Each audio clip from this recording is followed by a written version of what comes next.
Asia কাপের final Bharat Pak দ্বৈরথ মাঠে উত্তেজনা নিঃসন্দেহে থাকবে। উত্তেজনা ছড়ালে 12 লাখ টাকা জরিমানা হতে পারে। দুবাইয়ে অভূতপূর্ব নিরাপত্তা ব্যবস্থা। ট্রফি নিতে হবে পাকিস্তানের হাতেই। এই গোটা বিষয় নিয়ে আমরা কথা বলবো। যুগ্ম সম্পাদক গৌতম ভট্টাচার্য রয়েছেন আমার সঙ্গে টেলিফোনে। গৌতম দা, নিঃসন্দেহে ভারত পাক ম্যাচ মানেই উত্তেজনা থাকবেই। এর আগের দুটো ম্যাচেই ভারত জিতেছে, এবার এশিয়া কাপের ফাইনালে মুখোমুখি আবার দুই দেশ। খুব স্বাভাবিকভাবে উত্তেজনা থাকবে, কিন্তু এই উত্তেজনা যদি আরো বেশি ছড়ায়, একেবারে যে ফাইনের কথা বলা হচ্ছে 12 লাখ টাকা জরিমানা হতে পারে, আরো একাধিক ব্যবস্থা নেওয়া হচ্ছে। কি কি সেই ব্যবস্থাপনা? আমি দুবাইতে একটু আগে ফোন করে শুনলাম যে যেরকম পরিস্থিতি, তাতে দুবাইতে হচ্ছে একদিক থেকে ভালো, দেশগুলোতে আইন কানুন এত স্ট্রিক্ট এবং এত কি বলবো, যেভাবে সেগুলোকে কঠিন ভাবে সেগুলোকে ফলো করা হয় যে অনেকেরই বুক কাঁপে কিছু করতে। কিন্তু এখানে প্রভোকেশন এত বেশি, তাই সংগঠকরা এটা আনপ্রেসিডেন্টেড যে কোন রকম উত্তেজক স্লোগান দিলে, গ্যালারিতে উত্তেজনা ছড়ালে শটান 12 লাখ টাকা জরিমানা, যেটা ওদের কারেন্সিতে 50,000 দেরাম। এটা অভূতপূর্ব যে কোনো পলিটিক্যাল স্লোগান কেউ দিলে, কোনো উত্তেজনা ছড়ালে, ধর্মীয় কোনো স্লোগান দিলে তাকে 50,000 টাকা, 50,000 দিরাম মানে 12 লাখ টাকা আমাদের কারেন্সিতে ফাইন করা হবে। সেকেন্ড হচ্ছে যে আজকে দুবাই স্টেডিয়ামে আমি কথা বলছিলাম ভারতীয় এবং পাকিস্তানি সাংবাদিকদের সঙ্গে যারা ওখানে আছেন। তারা বললেন স্টেডিয়ামে যাওয়ার রাস্তায় আগে ঘুরে ইউ টার্ন করে যাওয়া, এখন একদম স্ট্রেট একটাই এন্ট্রি পয়েন্ট, অর্থাৎ যাতে খুব ভালোভাবে ছানবিন করে প্রত্যেককে ঢোকানো যায় যে আমি ওই গেট অমুক দিয়ে ঢুকছি, এটা অমুক দিয়ে দেখছি। মেন একটা জায়গা দিয়ে প্রত্যেককে এবার পাস করতে হবে, করে নিজের জায়গায় যেতে হবে। Second change.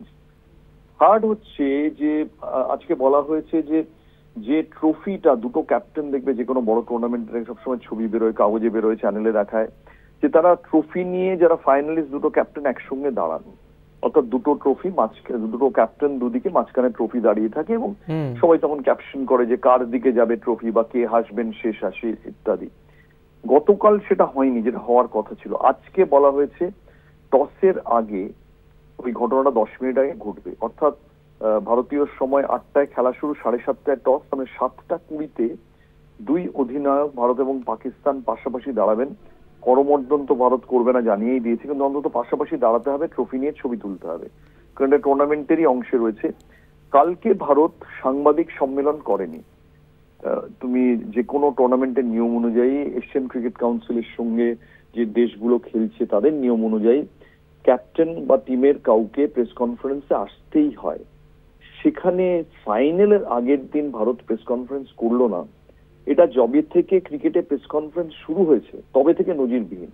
কিন্তু ভারতের বক্তব্য হচ্ছে পাকিস্তান এই টুর্নামেন্টে, পাকিস্তানও দুবার আসেনি, পাকিস্তান দুবার প্রেস কনফারেন্স করেনি, তাহলে আমাদের প্রতিদিন করতে বাধ্য করা হবে কেন? আমরা বেশ করেছি, করিনি।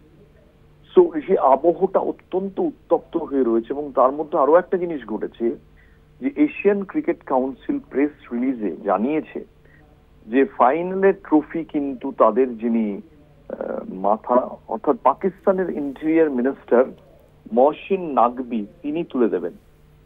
মহসিন নাকবি, যাকে নিয়ে ভারতের তীব্র আপত্তি গোটা টুর্নামেন্ট জুড়ে, তিনি ট্রফি, চ্যাম্পিয়ন টিমকে ট্রফি তুলে দেবেন। পাকিস্তানের লোকেরা বলছেন যে আশা করব যে আমরা জিতবো, কোনো প্রবলেম হবে না। কি হবে যদি ভারত জেতে? ভারত ফেভারিট, কোনো সন্দেহ নেই। ভারত যদি জেতে এবং মহসিন নাকবি যদি ট্রফি দিতে আসেন, তাহলে কিন্তু ভারত ট্রফি নেবে না।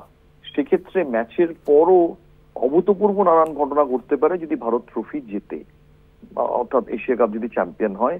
এবং এটা এসিসি একেবারে প্রেস রিলিজ করে বলে দিয়েছে যে আমরা এই ট্রফি তুলে দেবেন মহসিন নাকবি, আর কেউ নন। মহসিন নাকবি, আবার বলছি, ইন্টেরিয়র মিনিস্টার, পাকিস্তানের সর্বাধিনায়ক আর্মি জেনারেল, তার অত্যন্ত ঘনিষ্ঠ, অর্থাৎ তিনি দেওয়া মানে ওই জঙ্গি পাকিস্তান দেওয়া। ভারত সেটা ট্রফি নিতে চায় না। অর্থাৎ ভারত ট্রফি জিতলে, আবার বলছি, আদৌ ভারত পুরস্কার বিজয়ের মঞ্চে উঠবে কিনা সেটাই কিন্তু অনিশ্চিত হয়ে গেল, ঋষি।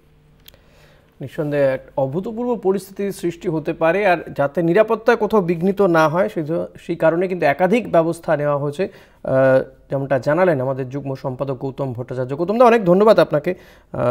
কথা বলছিলাম গৌতমদার সঙ্গে, এবং একদিকে যদি কোথাও উত্তেজনা ছড়ায় এই ম্যাচকে ঘিরে 12 লাখ টাকা জরিমানা করা হতে পারে।